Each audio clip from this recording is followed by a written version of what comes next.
Welcome to YouTube channel exam Manjam. दोस्तों, इससे पहले हमने देखा था रेलवे ग्रुप डी 2014 के जीके का पेपर। इससे पहले पार्ट 1 बन चुका है। अगर आपने उसके क्वेश्चंस नहीं देखे हैं तो 20 क्वेश्चन उसमें है और नेक्स्ट उसके बाद आगे के क्वेश्चन हम इस वीडियो में देखते हैं। पहला क्वेश्चन उठाते हैं, प्रसिद्ध पुस्तक गीत गोविंद किसने लिखी थी? ऑप्शन है बाणभट्ट, जयदेव, तीसरा मीराबाई और चौथा आपका कालिदास। तो राधा जो आपका गीत गोविंद है उसमें क्या चीज का वर्णन किया गया है? राधा और कृष्ण के प्रेम का वर्णन किया गया है, लेकिन उसमें लिखित किसने किया है? संस्कृत में लिखा गया है और उसके रचयिता कौन थे? जयदेव थे। तो डायरेक्टली क्वेश्चन बनता है कि गीत गोविंद जो आपके पुस्तक है उसके रचयिता थे आपके जयदेव, और गीत गोविंद में क्या चीज लिखा गया था? राधा कृष्ण के प्रेम का वर्णन किया गया, लेकिन संस्कृत में। अब नेक्स्ट देखते हैं, नॉट जस्ट एन अकाउंटेंट पुस्तक किसने लिखी थी? आपका ऑप्शन है विनोद राय, सेकंड ऑप्शन है शोभा डे, तीसरा है के नटवर सिंह और लास्ट है संजय बारू। तो नॉट जस्ट एन अकाउंट जो है वो आपके विनोद राय ने लिखी थी, और विनोद राय देखा जाए तो भारत के, नोट कर सकते हैं यहाँ पर अलग से, भारत के पूर्व नियंत्रक महालेख परीक्षण, जिसे CAG भी कहा जाता है, वो थे। ठीक है, इससे दो क्वेश्चन बन सकते हैं। तो आप लिख सकते हैं नॉट जस्ट एक अकाउंट, जो नॉट जस्ट एक अकाउंट पुस्तक भारत की पूर्व नियंत्रक महालेख परीक्षण CAG जिसे कहा जाता है, विनोद राय ने की थी। तो इसका आंसर आपका हो गया विनोद राय। अब नेक्स्ट क्वेश्चन देखते हैं, बकिंगम पैलेस कहाँ है? आपको ऑप्शन है लंदन, सेकंड है पेरिस, तीसरा न्यूयॉर्क और चौथा है टोक्यो। तो बकिंगम पैलेस ब्रिटेन के शाही राजघरानों का लंदन में स्थित एक प्रमुख आवास है, जहां अभी भी सम्राट सम्राज्ञी और उनके परिवार रहते हैं। और ये कहाँ पर स्थित है? आपका लंदन में स्थित है। इससे नोट डाउन करने वाली बात ये है कि आप ये जो बकिंगम पैलेस है, वेस्ट मिनिस्टर शहर, मतलब लंदन के वेस्ट मिनिस्टर शहर में है, और यहाँ पर ये जो महल है, यहाँ पर ज्यादातर जो सरकारी समारोह होते हैं और जो आपके शाही मेहमान होते हैं उनके स्वागत के लिए प्रमुख केंद्र भी बना हुआ है। तो इससे शॉर्टकट बनता है बस, बकिंगम पैलेस कहाँ पर है? लंदन पे है, और अभी भी यहाँ पर जो शाही परिवार है वो अभी भी यहाँ पर रह रहे हैं। और दूसरा, ये लंदन के कौन से शहर में स्थित है? वेस्ट मिनिस्टर शहर में स्थित है। नेक्स्ट देखते हैं, राष्ट्रीय गीत के रचयिता कौन है? ऑप्शन है DN टैगोर, दूसरा है बकिंगम चंद्र चटर्जी, तीसरा है RN टैगोर, उसके बाद लास्ट है शर्मिला टैगोर। तो सबसे पहले ये जान लें कि जो भारत का राष्ट्रीय गीत है वो आपका है वंदे मातरम, और उसके रचयिता है आपके बंकिम चंद्र चटर्जी।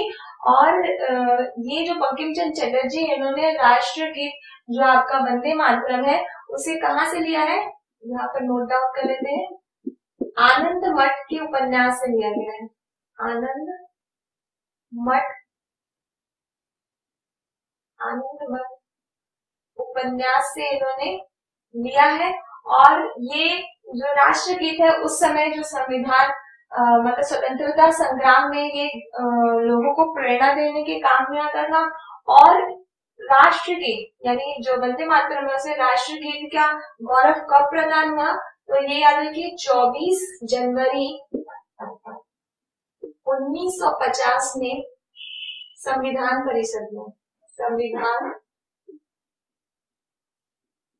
परिषद में इसे गौरव प्रदान हुआ। तो इससे रिलेटेड 3 से 4 क्वेश्चन बन गए आपके।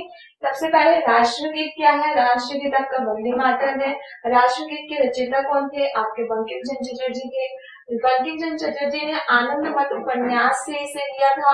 और जो आपका वंदे मातरम है उसे राष्ट्रीय गीत की उपाधि कब प्राप्त हुई? 24 जनवरी 1950 में संविधान परिषद में इसे गौरव प्रदान किया गया।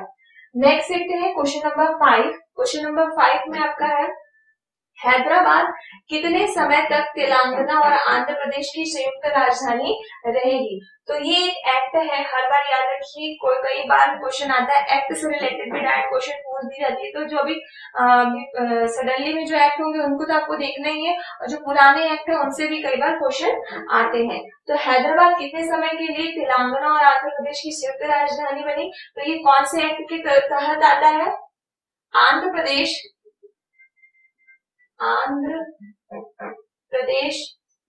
पुनर्गठन एक्ट 2014, यानी आंध्र प्रदेश पुनर्गठन एक्ट 2014 के तहत आपका जो हैदराबाद है वो तेलंगाना और आंध्र प्रदेश की संयुक्त राजधानी कितने वर्षों के लिए रहेगी। 10 वर्षों के लिए रहेगी। दोस्तों इसके बाद नेक्स्ट क्वेश्चन हम देखते हैं, क्वेश्चन नंबर 6। क्वेश्चन नंबर 6 में आपसे पूछा गया है प्रथम यूरोपीय देश का नाम बताइए जिसने भारत के साथ व्यवसाय करने के लिए जॉइंट स्टॉक कंपनी की शुरुआत की थी। आपका ऑप्शन है पुर्तगाली, डच, फ्रेंच और डेनिश। तो सबसे पहले हम देखते हैं यूरोपीय कंपनी जो भारत के साथ जिन्होंने व्यापार किया था। सबसे पहले आते हैं पुर्तगाली, ठीक है। तो पुर्तगाली ने सबसे पहले कब स्टार्ट किया था, 1498 में। इसके बाद आए थे ब्रिटिश जिन्होंने किया था 1600 ईस्वी में, और ब्रिटिश के बाद आपके आए थे डच ने व्यापार करना स्टार्ट किया 1602, और डच के बाद आपके आए फ्रांसीसी जिन्होंने स्टार्ट किया था 1664 में। तो सबसे पहले अगर पूछा जाए तो सबसे पहले कौन से आएंगे, 1498 पुर्तगालियों ने, ठीक है। अब नेक्स्ट क्वेश्चन हम देखते हैं, क्वेश्चन नंबर 7। क्वेश्चन नंबर 7 में क्या कहा गया है कि जो चरक है किसके प्रसिद्ध दरबारी चिकित्सक थे। आपका ऑप्शन है हर्ष, चंद्रगुप्त मौर्य, अशोक और कनिष्क। तो यहाँ ध्यान देने वाली बात यह है कि जो इस टाइप के क्वेश्चन पूछे जाते हैं उससे जो या तो आपके उसके दरबारी के प्रमुख कोई किसी का नाम या उस काल में कोई आया है या कोई प्रसिद्ध लेखक है, इस टाइप के क्वेश्चन आपसे पूछे जाते हैं। तो उससे रिलेटेड फैक्ट हम देखते हैं। फिलहाल जो यह है कि चरक जो कौन से है किस दरबारी के चिकित्सक थे, तो वो कनिष्क दरबार के चिकित्सक थे। अब ये कब के थे, तो ये याद रखिए 78 से 100 ईस्वी में वो कनिष्क के क्या थे, दरबारी के चिकित्सक थे। और चरक ने आयुर्वेद आधारित एक प्रसिद्ध पुस्तक लिखी थी जिसका नाम था, यहाँ पर मैं लिख देती हूँ इस पे,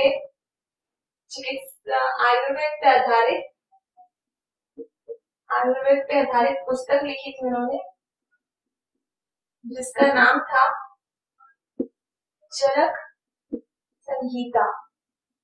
ओके, तो यहाँ पर 3 क्वेश्चन तैयार होते हैं। सबसे पहला है कि जो चरक थे वो सबसे पहले तो कनिष्क के प्रसिद्ध दरबारी चिकित्सक थे, और उन्होंने चरक ने सबसे पहले एक आयुर्वेदिक पुस्तक जो लिखी थी, प्रसिद्ध पुस्तक, उसका नाम था चरक संहिता। और दूसरा ये कब कौन सी शताब्दी में थे, तो 78 से 1000 ईस्वी के बीच में थे। नेक्स्ट क्वेश्चन देखते हैं हम, क्वेश्चन नंबर 8 का। भारत ने बैंक सेक्टर किसके द्वारा नियंत्रित किया है। सबसे पहला आपका reserve bank of India, second है केंद्रीय वित्त आयोग, और तीसरा है केंद्रीय वित्त मंत्रालय, और चौथा है केंद्रीय वाणिज्य मंत्रालय।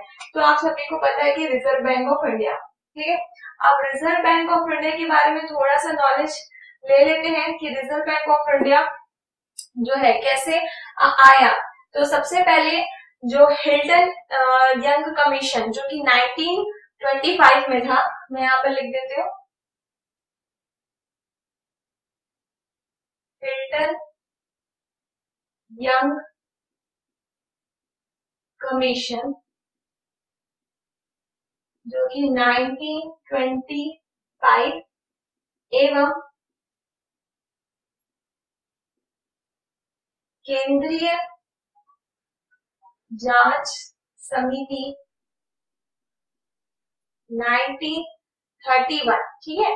हिल्टन यंग कमीशन 1925 और केंद्रीय जांच समिति 1931 के सिफारिश से के सिफारिश के आधार पर रिजर्व बैंक ऑफ इंडिया जो है, reserve bank of India act 1935, reserve bank of India, reserve bank of India act 1934 होना चाहिए। Reserve bank of India act 1934 के अंतर्गत 1 अप्रैल 1935 को सम्मिलित किया गया और 1 जनवरी 1949 को 1949 जो आपका रिजर्व बैंक ऑफ इंडिया है इसका राष्ट्रीयकरण किया गया और पूर्णतः सरकारी अधिकार में ले लिया गया। अब अगर मैं इसको फिर से रिवाइंड करूं तो एक बार ध्यान से देखिए कि भारत में भारत में बैंक सेक्टर किसके द्वारा नियंत्रित किया गया है, तो याद रखिए reserve bank of India. Reserve bank of India कैसे आया, तो याद रखिए कि हिल्टन यंग कमीशन 1925 और केंद्रीय जांच समिति 1931 के सिफारिश के आधार पर reserve bank of India act 1934 के अंतर्गत 1 अप्रैल 1935 को बना और 1 जनवरी 1949 को इसे पूर्ण रूप से राष्ट्रीयकरण करके सरकारी अधिकार में ले लिया गया।